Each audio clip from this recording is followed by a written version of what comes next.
Welcome to our EdWeb for tonight. I am incredibly excited to welcome Kim Montague and Pam Harris, who are the founders of Math is FigureOutable. For those of you who have not discovered Math is FigureOutable yet, it has literally changed the way I think about math. So I'm crazy excited to welcome you both tonight. I've also got Brendan Screbner with me, who was a classroom teacher for 25 years and is now working with Exemplars to talk to some of these amazing people and just help us sort of share our message. Um, I first met Pam in Maine. It was the first time you and I met in person. And I wandered into your conference session. You had the largest room in the entire state of Maine, I think, filled to the brim. People were lining the walls. And I had never really heard you speak before, Pam. And I'm just like, this is really cool. Like, what's going on right now? So I attended the session and just absolutely loved it. But then I was sitting in the waiting room of the hotel later that day, and I was waiting for some friends to arrive for dinner. And I was just chatting up the other teachers around me. I didn't know anybody. And it's like, so what was your favorite part of the conference so far? And the woman next to me was like, I love Pam Harris. She just changed the way I think about math. And I was like, okay. And the woman sitting across from us wasn't really part of the conversation. Chimed in, I love her too. So you have built this community of people that just, and both of them said that you changed the way they think about math. Mhm. And I think your math is FigureOutable. The title is awesome, right? Because math is FigureOutable. We Absolutely. can make sense of math, and you're kind of bringing that whole idea to math teachers across the world. So I'm super excited you're here.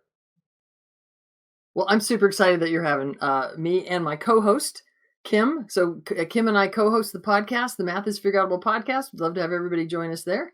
And yeah, I had a blast meeting both you and Brendan. I may just tell a slight story. Go for it. Brendan met me when I was signing in. Super helpful. I believe you're on the board or something there, and so you Yep. were able to tell me all the things, and you showed me around and walked with me to places. I think we hung out for 2 days, and this was a super helpful guy. And then I leave the conference, I'm on Twitter, and all of a sudden I'm like, "Wait, that's B Scrib? Like, I know this guy." So we had totally interacted on Twitter before. Yep. Yeah, Twitter's a weird world. Anyway, so it was super to meet you in person, and now I feel like I know you. I know two facets of you. Awesome. And I Awesome. and I so agree. Meeting you in Maine at the Atmany conference, which is just this wonderful New England event, and I recall having a moment sitting in a session with you, Pam, where we were attending, and you had a white book in front of you, and you were doing your math is FigureOutable, and I just fanboyed the whole time. So, and then of course I followed you to DC for NCSM and NCTM. So it's been great. So here we go. Let's do this. So that's Pam. Now, the cool thing for me about Pam and Kim is that both of you were teachers in the classroom for many years. Mhm, Kim, you were grades 3, 5, if I understand mhm. correctly, and Pam, you were in high school. So you've lived this, right? You've really spent time in the trenches, kind of figuring out how to teach. Then you both became teacher leaders, right? I think both of you Mhm. had worked on teaching teachers, and now you're building this amazing Math is FigureOutable. So if those of you who haven't listened to a podcast for Math is FigureOutable, I started listening to them this on my way home from Maine. I'm like, okay, I gotta check this thing out. And I giggled, who giggles while talking about math for 3 podcasts like in a row. You make math fun, you make it funny, and the way you sort of shape it makes sense. Like the things you talk about in your podcast can be turned around tomorrow to be done with kids, and invites the kids to really be doing some thinking and some talking and some logic. So I really want to commend you for what you're bringing to education, because I think it's an amazing contribution. So that's one of the reasons I'm so psyched you're here. And with that, I want to hand it over to Brendan, who is going to lead us through an awesome conversation. So thank you, everybody, very, very much. Thanks, Jay. So thanks, Jay and Kim and Pam. Here we go. Today, we're talking about math problem solving through strategies and models, which I know is an area where Pam and Kim, you marinate and live and you leverage. And so let's turn it over, Pam. I think might it be a good time to think about what would a lesson look like? Absolutely. Well, thank you both, Jay and Brendan. We're thrilled to be here, and let's go over our lesson plan. So our lesson plan for the hour is going to look like this. We're going to start with Kim and my favorite routine called a problem string. And we're going to do that with you live. You're going to be able to watch it enacted. It's going to be marvelous. And then we're going to follow it with an exemplar task. And then we are going to use a teacher lens to look at student work on that task. And then we're going to talk about a possible next move. And if we have time, we'll chat about the relationship between fact fluency, math relations, mathematical understanding, and all the things at the end. All right. So here our lesson plan to start off with. So when Brendan said, what could a lesson look like? One of the favorite sequences that Kim and I like to use as we teach is to start a lesson by getting ideas percolating, getting students to think and reason about some specific things that then we can use later in the lesson. And when Brendan and I were planning this session, he said it's like high dosage patterning. Well, I'm starting to use that phrase everywhere to describe problem strings because I think it's so apt. It's so apropos that it describes high dosage patterning. So here we go. I'm going to switch my input really quickly. You'll notice there on that screen that I didn't actually show you. It just says problem, problem, problem. Because if we were to actually show you the problem string right now, it would take away the impact that doing the problems one at a time can have. So when you do a problem string, kids don't see it until you do each problem, a string or series of problems, one at a time. So I'm going to be the teacher today, and I'm going to invite Kim and Brendan to be the students. And hopefully you just saw my screen change. I'm looking at Kim. Yep, she's smiling. Okay, good. All right, so we're going to do a quick series of problems today. The first problem I'm going to ask you, I'm just going to ask you flat out, what is 6 times 2? That's not hard. Just go ahead and tell me. What do you got? 12. Yep, Yeah, I've got a dozen. Cool. Yep. All right, you got a dozen. The real question I want to ask you is, what would a 6x2 rectangle look like? So I'm going to go ahead and just draw part of the rectangle. I'm going to go ahead and say, if this is the 6, about how long should I draw the 2? Brendan, I'm going to ask you, how long should I draw the 2? Well, I'm thinking a lot about the relationship between 6 and 2. And so I think it's going to be short. It's going to be less than half of the 6. Ooh, I like less than half. That seems really helpful. So I can kind of think about this as 6 and half is maybe that. Does that look, I don't know, is that kind of 2? Maybe a little long, kind of Kim, are you thinking too long? It's a little long. It's not bad. It's ish. My favorite, ish. Ish. How about, is that better? I think so. Yeah. Okay. All right. So that might be a 6x2 rectangle. And you guys said that the area of that is 12. All right, cool.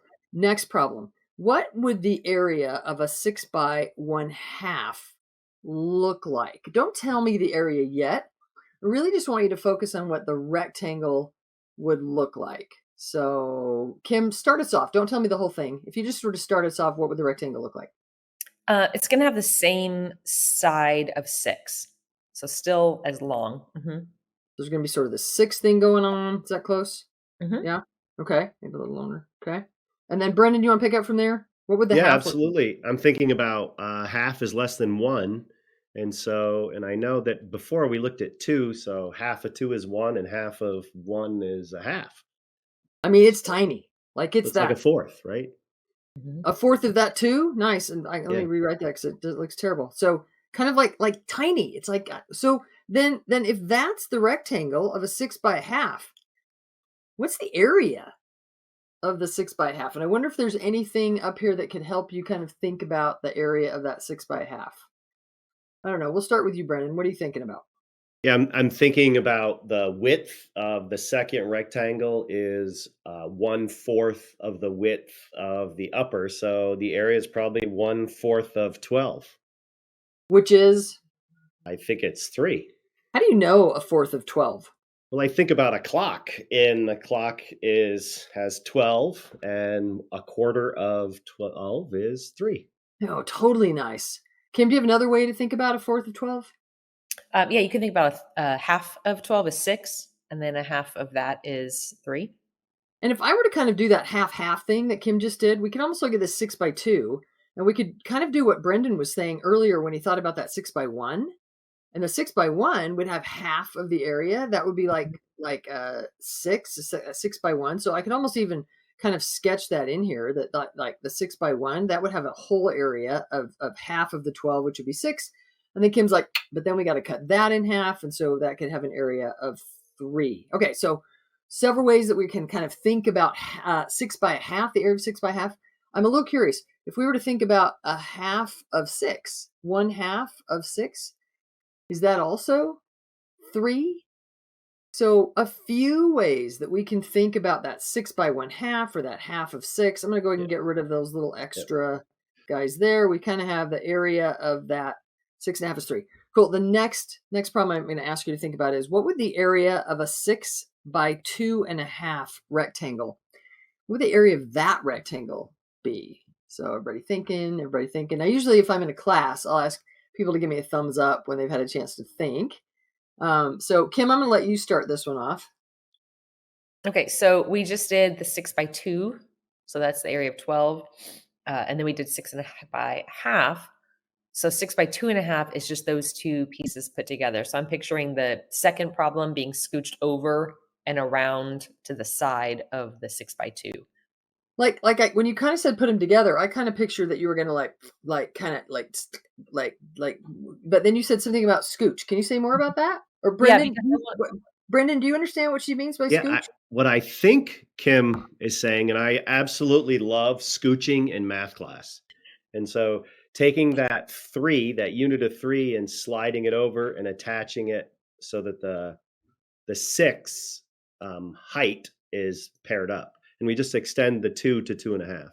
So I'm going to go ahead and scooch it down here. I just redrew the 6 by 2 that had a 12, and I'm going to kind of scooch this rectangle and kind of like you guys said, we're going to sort of put it right here. Yep. And if we kind of tack it on the side there, that half, would we have that side be, well, in fact, maybe I'll draw that slightly differently. Is now the length of this side, is that 2.5? Sure enough. And we've got an area of 12 and an area of 3. So if I put those areas together, what is the area of a 6 by 2.5? Both of you? We got 15 units.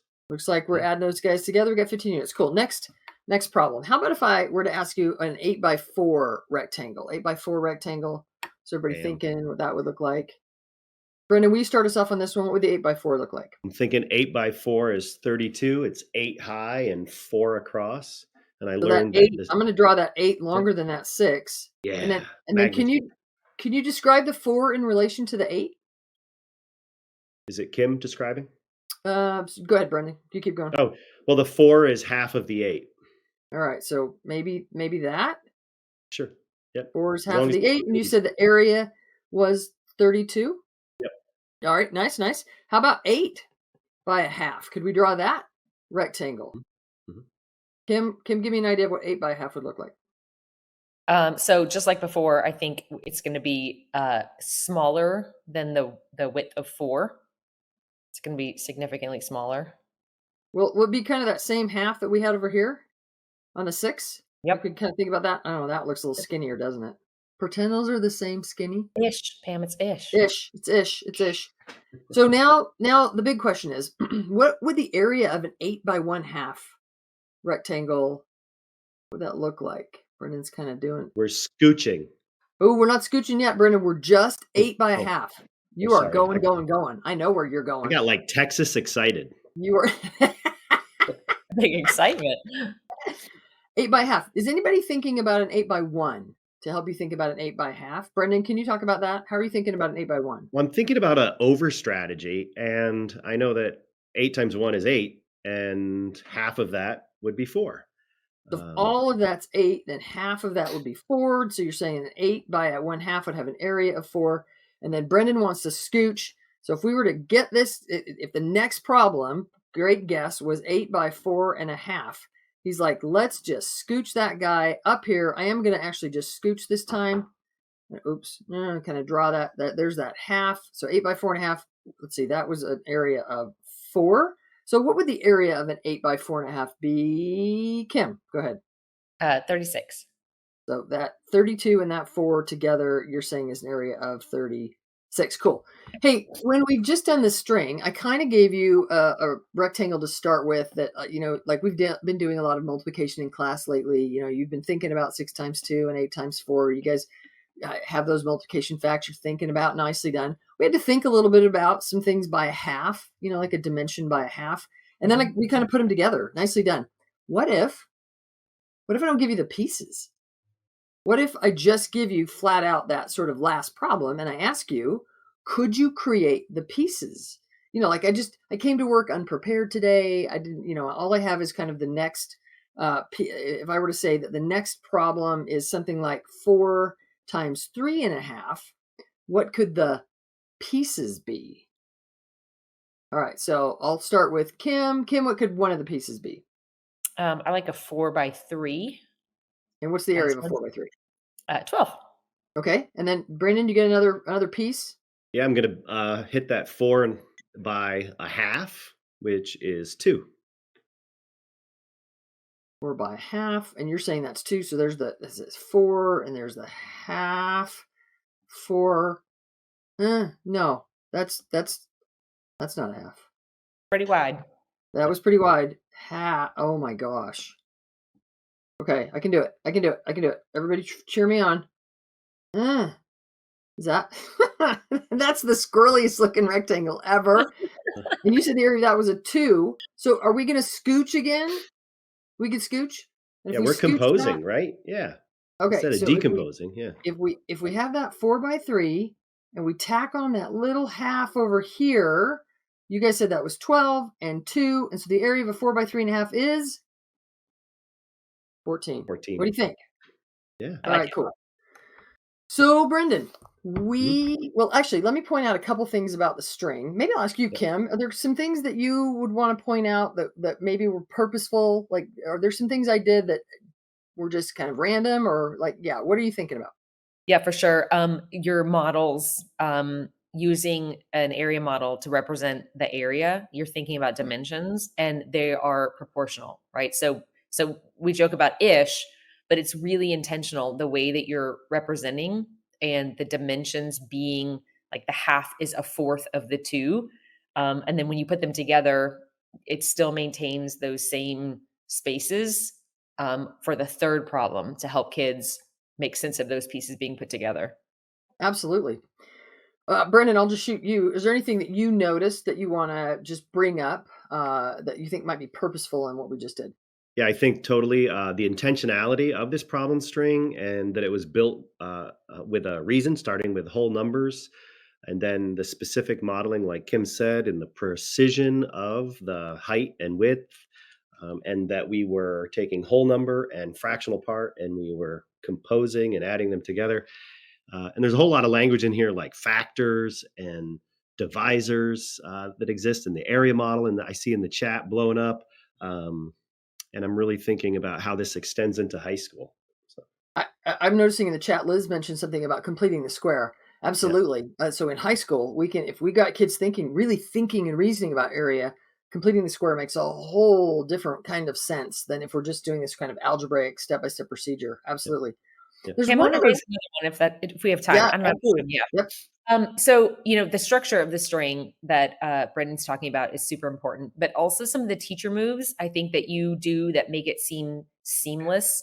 I think we should call out, because one of the things you do is you pose the problem, you ask us what we're thinking. There were a couple of times that you said, just start us off, right? So for students who aren't sure about completely finishing the problem, it's a way to draw them into the conversation. So just start us off, wait, don't say too much.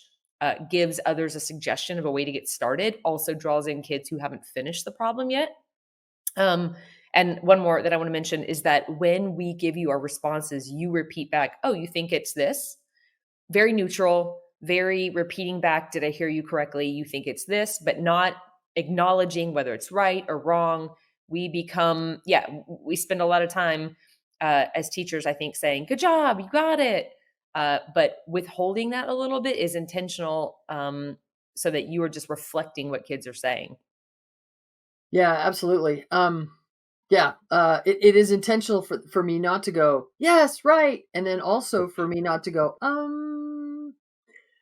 So we don't want kids to backpedal when no, we don't want teachers to, we're suggesting don't cue kids if they're right or wrong, because then all students get a chance to justify their thinking. When they give an answer and I say, did I hear you correctly? And then they're like, yes, and this is why. All kids get used to in math class, we justify our thinking. We give reasons for what we're doing, and that's purposeful. Anything else? One thing that was really powerful for me within your intentionality of your moves was to play the Kim and I off each other and have us like check. And so it ensured that we had a chance to listen to each other and evaluate, like, is the half dimension about a half? What do you think, Kim? What do you think, Brendan? And just posing it back to the students to put it in their thinking and get them to reason and justify. I like that move. Sometimes teachers will say to us, how do you get kids, how do you keep kids engaged when they already have the right answer? Especially if students have already learned a step-by-step procedure for something, they've got the answer, they tune out. If I say, yeah, but like, do you agree with Brendan? Do you hear what he said? Can you repeat what he said? If we in some way encourage that students, that what we do here is we listen to each other, then it doesn't matter the answer you got, what you did, because your job now is to listen to each other. There's one other intentional thing that I'll just mention for this particular problem string, which is you might have noticed that I gave you a problem, and a problem. Then I gave you a problem, and a problem. And then I said, what if I didn't give you the helpers to do the kind of clunkery problem? What if I just gave you that final problem? Could you create those sort of, like, if you were based on the pattern, that high dosage patterning that we just did, could you follow the pattern? That's also, teachers, I would invite you to consider, that's a way to get a kid who is already doing something else to dive into what we're doing, to think, okay, could I look at what's been happening, and could I come up with a sample or a selected kind of helpers to get to this last problem? Again, it doesn't matter what they were doing. They might have typed something in a calculator. They might have asked Chat GPT. They might have the answer key. Like, and none of that matters in this moment, because in this moment, I'm saying, oh, this is what we're doing. What we're doing now is, could you find a way to solve this problem like we just did these other two? Like, and having kids take those patterns we're putting in front of them and do something with them. Kim, it looks like you wanted to add in something. Yeah, I can't let it go because there's only two of us here. And in a classroom, you'd be circulating to see what kids are doing and intentionally choosing kids to share what they're thinking so that it is designed to head towards a particular goal. So there are lots of ways that you could have thought about these problems, but you have a purpose in mind. And it's not that kids can't solve however they want, but you're heading towards a goal. And so you're making choices along the way that keep the focus narrowed a bit. And again, not that kids can't solve it however they want, but you're heading somewhere and you want to draw out conversation that moves towards that goal. And moves the math forward. Yeah, absolutely. Right. Cool. All right. Any last words, Brendan, before we now head on to our next? I just really appreciate, as a teacher, as an educator, you have this moment where we learn from the experience of this problem string, but we learn more when we reflect upon the experience. And so, Pam, thanks for honoring that and taking this moment to do that. Absolutely. Okay, so back to our lesson plan. So the lesson plan that we kind of looked at before said we're going to do a problem string, problem.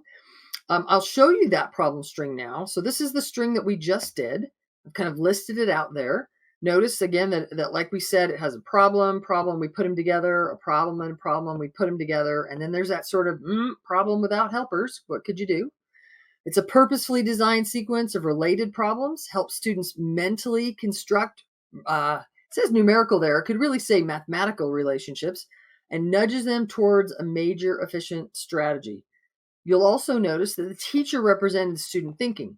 You might say to yourself, well, Pam, that's because we're on a webinar right now. And so, you're the only one sharing your screen. You could have had Brendan draw it down and show and put his writing up to the camera. That is absolutely a thing you can do in teaching, not during a problem string. During a problem string, we're going to say that the teacher pulls out student thinking, and the teacher, with an idea of where they're going, represents thinking in a very certain way. When you looked at what my iPad screen looked like at the very end there, it was very purposeful that I had those rectangles, and then slide them up to like there was a purposeful, it was not haphazard with crazy everywhere, which is kind of what it would look like if I had one kid do something and another kid do, and it was, I've got a plan. It's interesting. When I do problem strings, it feels super organic because I'm pulling out of kids, I'm making their thinking visible, but I have a plan in mind. I've got a display in mind. I'm actually thinking about, let me go back to that really quickly. I'm actually thinking about the fact that if I draw this 6 that tall, will I have room for 8 and another 8? Will I not run out of room? Like I've thought about this before I have started the problem string. I've planned out now you might be like, well, I better never do a problem string. I don't have the bandwidth to do that much planning. First time you do it, don't worry about it. But just know that there's some purposeful intentionality to the fact that we're going to ask teachers to represent student thinking. It's not, come back. Oh, I'm having a hard time with my iPad. Just a second. Come back. There we go. It's not a free for all. And then lastly, teacher facilitates the conversation with students about the relationships. So there's the problem string. Brendan, I'm going to switch slides and let you take away where we might go next with students. Yeah, so with this wonderful alignment, we have a problem string, and then we enter into a context. And our context today is a 5th grade fraction exemplars task, which we purposely built. Pam and Kim purposely built this problem string to align with this task and allow students to enter. So what I want to do is I'm just going to quickly read the newspaper layout is our task. It's 5th grade. The newspaper staff is designing a layout to advertise the math department's I Love Math celebration. And hey, February 14th, I Love Math Day is coming up. The newspaper staff will charge the math department for the advertising by finding the number of square inches for each part of the layout. And below, you see the layout, the diagram of the layout. The newspaper staff charges 50 cents per square inch. And our question we leave off with is, how much does the mathematics department pay for each part of the advertisement, and what is the total cost? Show all your thinking. So what I want you to do is just to take a moment. You see the diagram, you're thinking about those square inches, you're thinking about 50 cents per square inch.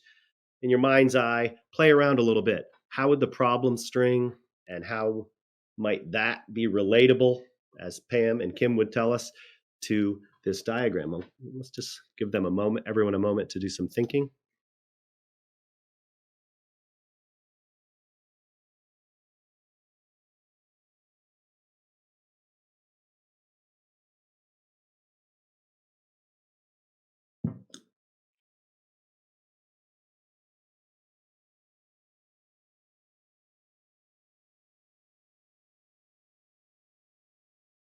Really hard to be silent. Yeah. I know people are like, they're really going to wait for us to think? You only have an hour. Let's get going. So this performance task, I want to just give a shout out. I reached out to a bunch of educators. I just want to rattle them off. Jeff Linder, I know he's in the audience. Christine Scoville, Lisa Jimenez, Lindsay Nasser, Danny Fry, I know you're in there. Amanda Ray, Ross McGee, and Bev Carlin. And we took Pam's problem string. They took the problem string. They took the task, and they employed it with their students and sent us the work. And from that work, we randomized and we selected. So the next part of our task is we are going to have the teacher lens. We're going to think about what the student work might look like, but then we're going to enter in and look at the student work and have a little conversation like we were in a PLC or a team meeting or a quick reflection to try to improve our practice. So Pam and Kim, are we ready to look at some student work? Let's do it. All right, Kim, before I show student work, do you want to talk through any part of this problem and maybe throw some numbers down, or do you want me to do that, or just why dive don't you do right that? Why don't you do that? I feel like I'm going to be talking quite a bit about the student work. So I'll just note, I'm not going to do the problem for everybody, but I'll just note that we kind of have a total down here of 11.5 inches. We had 3.5 inches over here and 3 inches over there. That might be helpful for you to find kind of that length there of that part B. Likewise, we've got 3 inches on the side over here, and we've got 6 inches on the side here. So we could probably find the difference pretty easily of that side there. So there's a few things that you might expect students to kind of look at. And then just reminding everybody, we need to know the price per rectangle, per part of the advertisement. We also need to know the price of the whole thing. And the price of everything is based on the area and then 50 cents per square inch. So maybe I'll say that much, and then Kim will pop back to some student work. We have some pictures with this student. Sorry, before we do that, let me just mention, here are some of the things that Kim and I thought we would talk about.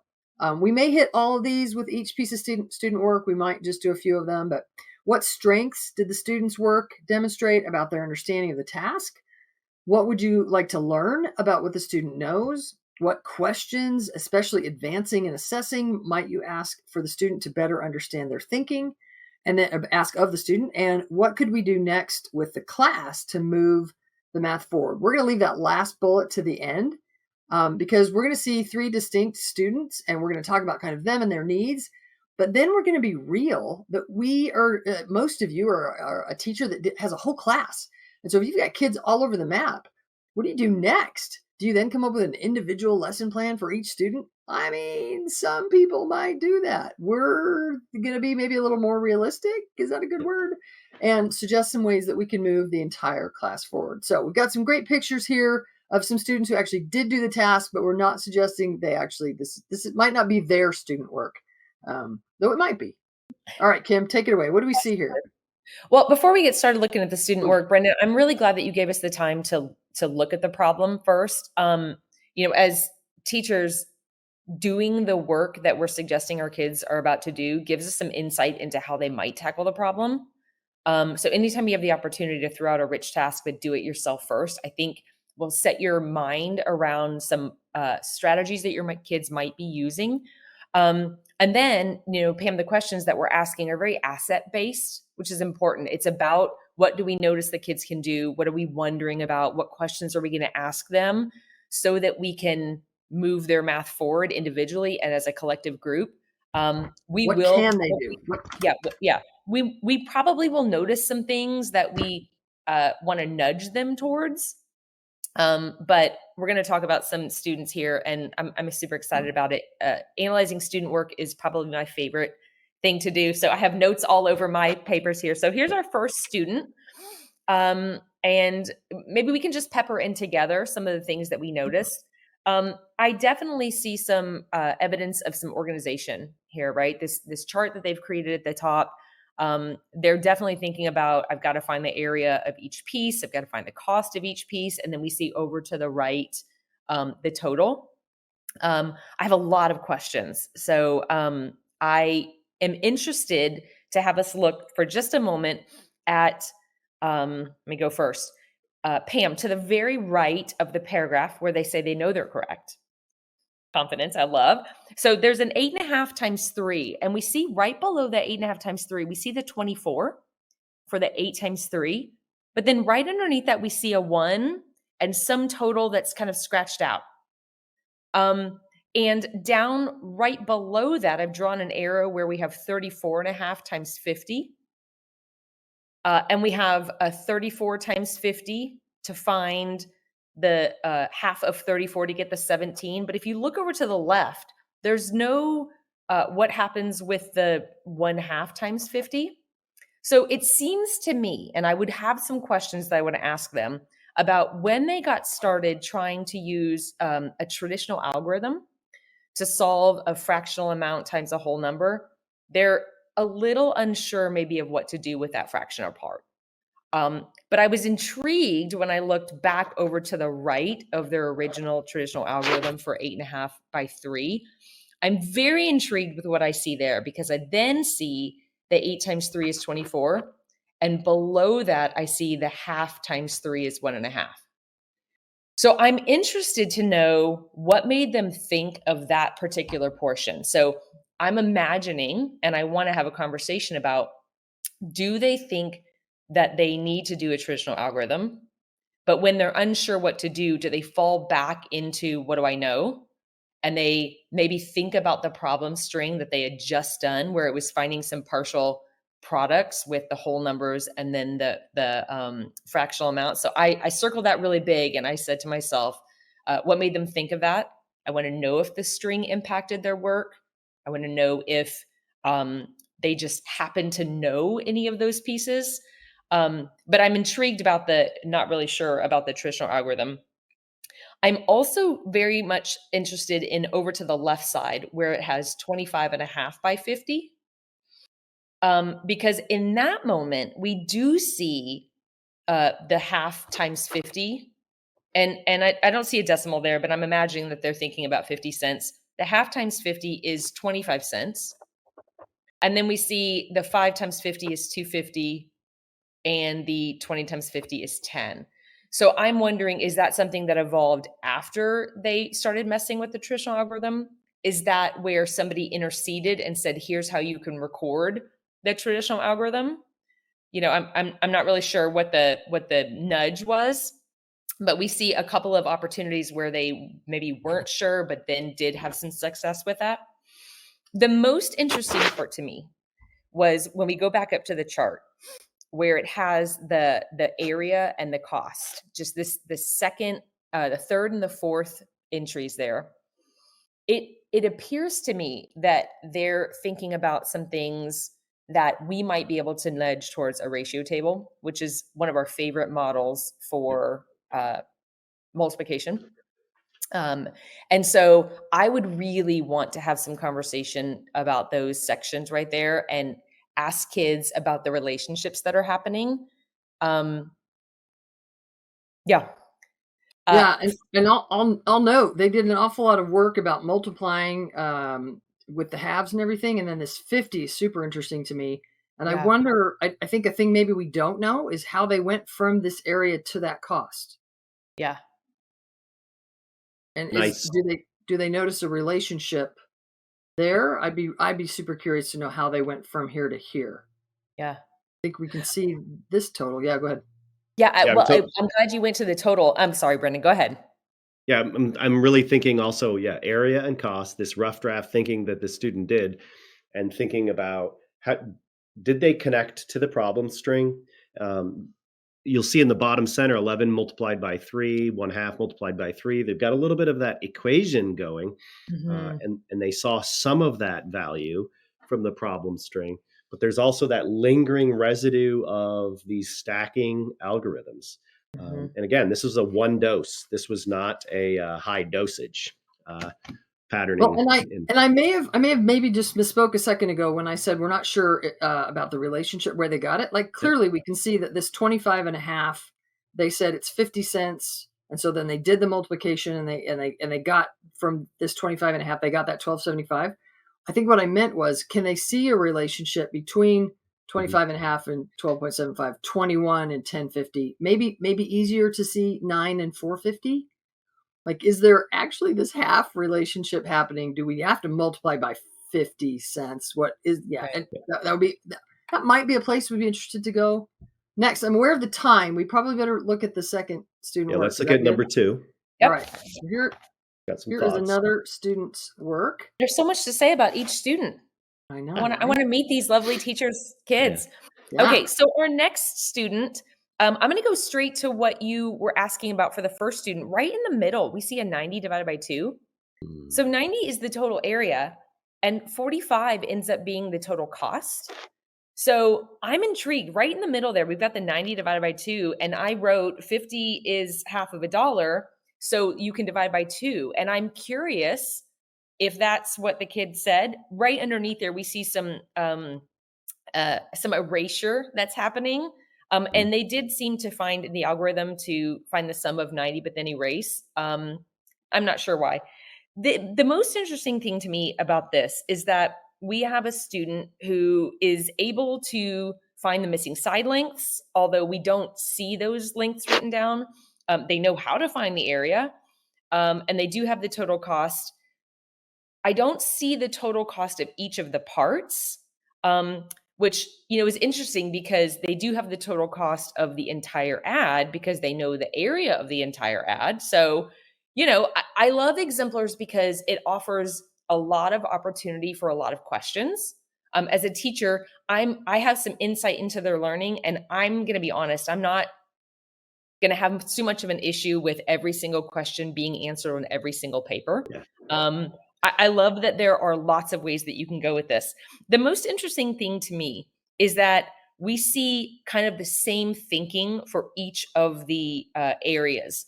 We see this 4-part, 4-chunk, non-proportional model.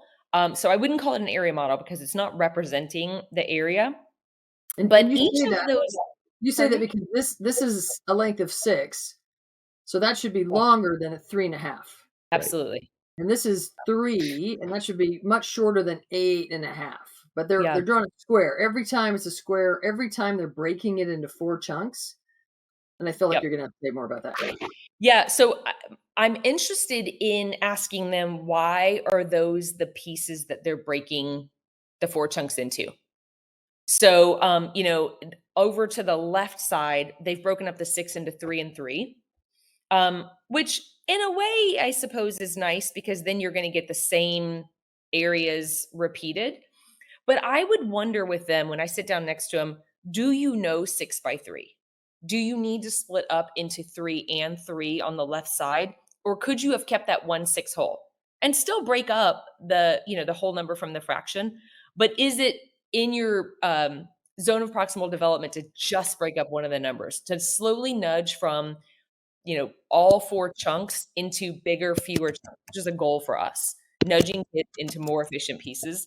And then again, over on the right side where we have the 2 and the 1 and the 11 and the half, I would wonder, hey, I see that you have broken this into a 3 and a 1. Do you need to break it into a 3 and a 1? Would you be able to keep that 3 whole? Are you saying So, 2? I think 2 and 1? Is that this yep, one? yep. Yeah. Is it in your wheelhouse to be able to keep one of the numbers whole, and then just split the 11 and the half? Yeah.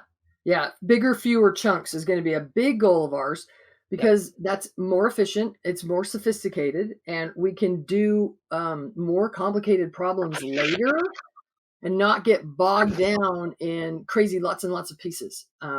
We might even have some algebra teachers on here that are like, no, every time it's 4 chunks. And we're like, nah, no, doesn't have to be. No, Yeah. we can be judicious. Yep. All right, awesome. So next kid. Next kid. One more. I think we're running out of time. I have so many things to say about this particular student, but again, strengths, they can find the area. They've definitely used got the money for each of the pieces. I don't see the lengths written down, so that's interesting. I wonder how they determine the lengths of each of the parts to then find the area. I want to know how they are reasoning about the new stuff. So when I go to A, I see that they have 6 by 3.5, and it says 21 in that box. Mhm. But when I look at all of the other areas that they determined, it seems to me that they put the whole number multiplication in the box, rectangle, I guess, if they have one. But then they did the fractional amounts below. So given that 3 by 6 is not 21, I think that's how they probably ended up with 24. Which is not correct. Well, I'm also thinking, Kim, about A. I'm kind of wondering that 24 could live in either A or B, and maybe it was written first. But I'm also wondering, did they use an over strategy and go 6 times 4 is 24, and then I'm just going to subtract Could be. half of 3, Could be. I which think the six halves are below. I think it's a great idea. Kim, when we were talking about this, one of the things that you helped me sort of notice was that this particular student looks like they're really thinking about the 6 halves. Yep. Half, a half, a half, a half, a half, or over here, the 3 halves, a half, a half, a half. And we found that noteworthy, and it influenced, I think, where we might go with our next. Yeah. Our Yeah, next they're really task thinking after this. additively about those fractional amounts. Yeah. Yeah. And just for time, I'm going to throw one more thing in here. We also noticed on this kid that once they found the area to multiply by 50 cents, they cut it in half. Mhm. That's super. We love to have kids think about multiplying by 50 cents. That's, hey, it's not $1. It's going to be half that. We could cut it in half. We're noteworthily seeing that they were using this long division kind of way to do that. We would be curious if we can help kids think about finding 1/2, maybe a little less procedurally. That would be a thing. All right. So fantastic task, Brendan. Love the teachers. Thank you, teachers, for doing it with your students. Thanks for showing us some student work. Hopefully you got something out of us kind of looking at the student work. What could we do now to follow up for these students? What's our next step to move the math forward? We're going to give you 2 possible ways. And really, Kim, correct me if I'm wrong, but I think we might do each of them, just not at the same time. Yeah. Like Yep. we would probably choose one, but we think both of these could be further places we could go. So here's 2 problem strings. A better presenter would have only shown you one of these at a time. And let me be really clear. This is a teacher thing we are doing right now. We would never, as teachers, show this to students. We wouldn't say, hey, today for your warm up, here's a bunch of problems, go do them. Not a problem string. Problem strings are facilitated one problem at a time. Teacher elicits student thinking, represents it visually. Next question. So what we're doing right now is a teacher thing where we're kind of saying to ourselves, okay, what could be a next task? Here are 2 possible problem strings that we could use. So I'm going to give everybody a chance to look at this first problem string. If we had another half an hour, we would have done it with you. We don't. So we had to make some choices today, but go ahead and look at these problems and wonder, where are we trying to go with students if we ask these problems in this order? Okay, so one of the reasons that we're thinking about this divided by 2 is because we notice a lot of kids using an algorithm for dividing by 2. And so we want to get them to think about having numbers. So in this first problem, we've got 12 divided by 2, 1/2 divided by 2. But then just like in the first problem string, we're going to put those pieces together. But notice that instead of 12.5 with fractions, we've changed to decimal notation. So starting to relate fractions to decimals, but still using the same smart partial product strategy that we introduced in the first string. Nice. Yeah. I'll You want to pick it keep up from going? there. So like then 24 divided by 2, then 23.5. There's Brendan's over strategy. If we already have a half divided by 2, can we get rid of it from the 24 divided by 2? Bam. And then a new problem, 34 divided by 2. Wait, what? And now we've got kids like these first problems up here. Kids could probably think about 12 divided by 2 and 24 divided by 2. 34 divided by 2, they're going to have to actually maybe do a little bit of work. We might want to represent a couple different strategies to think about that, and then add that half on there divided by 2. And then we might, if your kids are ready for it, we put problems in parentheses when we're like, and if you've got bandwidth, go, there's sort of an extra. Sometimes we put problems in parentheses that you might do if they might be an extra help in between. If you see a problem above in the middle of a problem string, that might be one that you could skip if your kids don't need it. Here at the end of the problem string, it might be one that you do if your kids are ready for a little bit something else to think about.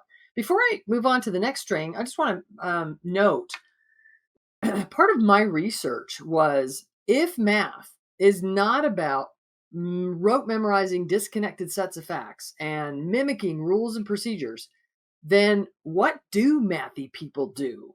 Like, if they don't mimic what the teacher said, how do they think about math? And to my amazement, I found out mathy people play with doubles and play with halves. I didn't know that. When I learned that, I said, well, I can do that. Why didn't anybody tell me that? I was a little bitter. I memorized all that stuff I could have actually understood.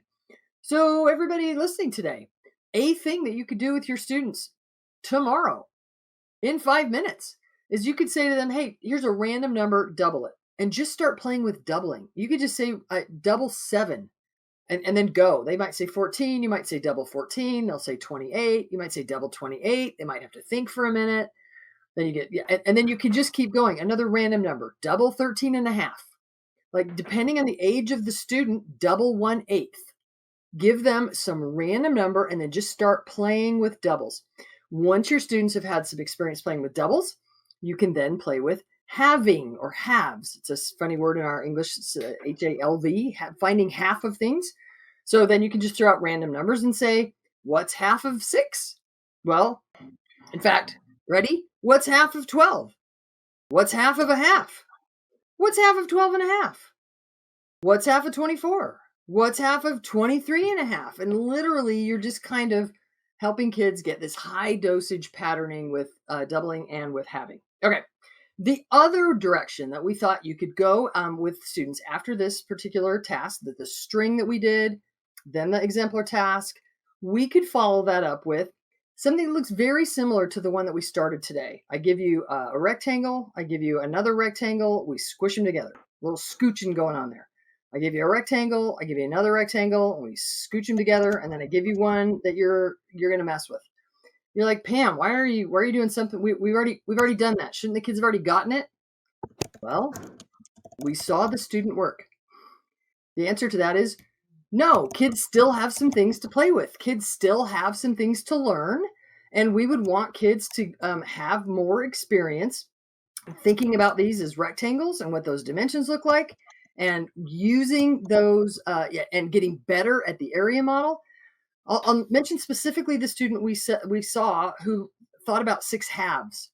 We love the fact that student was like, okay, if I've got 6 halves, I can, all right, there they are, and they're thinking about 6 halves. Would you consider that as they add those all together, that student's thinking very additively about what is actually a multiplication problem?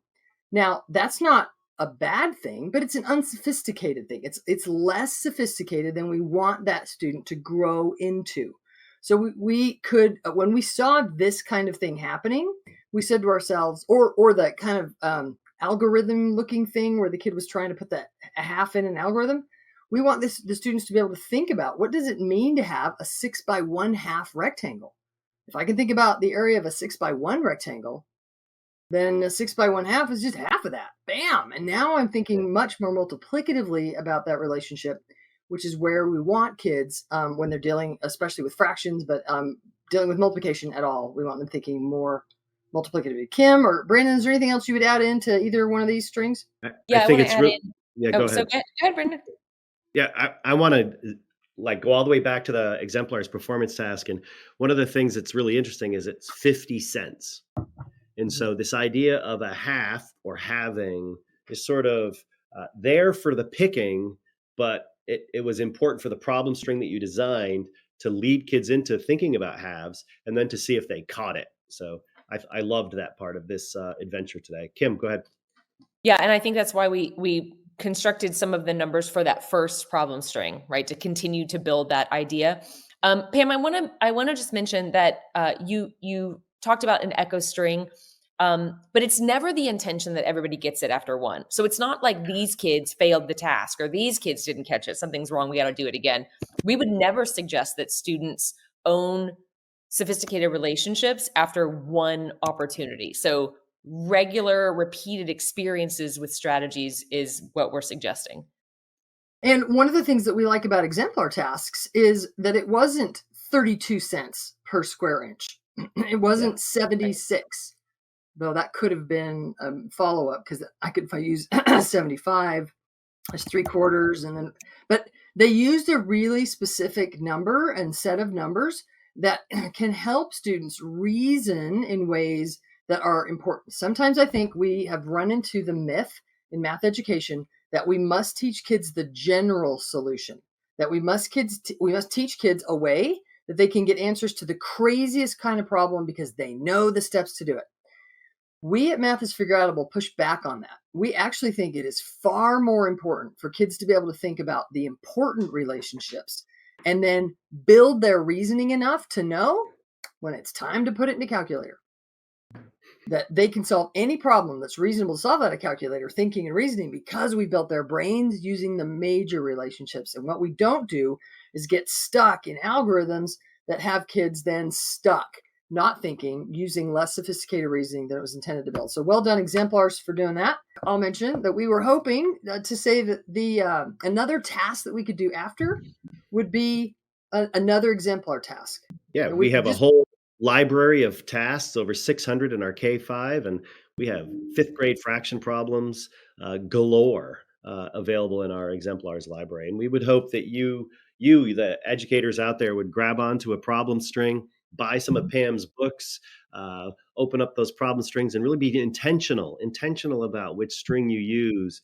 and pair it up with an exemplar's performance tasks, and really do like Kim, be a inner Kim and examine that student work. Grab a buddy, grab the work, and take a look at the student thinking that is evoked, so that you as a teacher can refine your practice and refine your next problem string, and refine what questions you ask your students in the next time they encounter the performance task. So Absolutely. Jay, looks like Jay has popped onto the screen. So I have a question. Oh, we could literally do this all day, I suspect. We need hours. yeah, Indeed. we only have a Sure, 30th once of we an turn the hour cameras left. off, we'll keep going.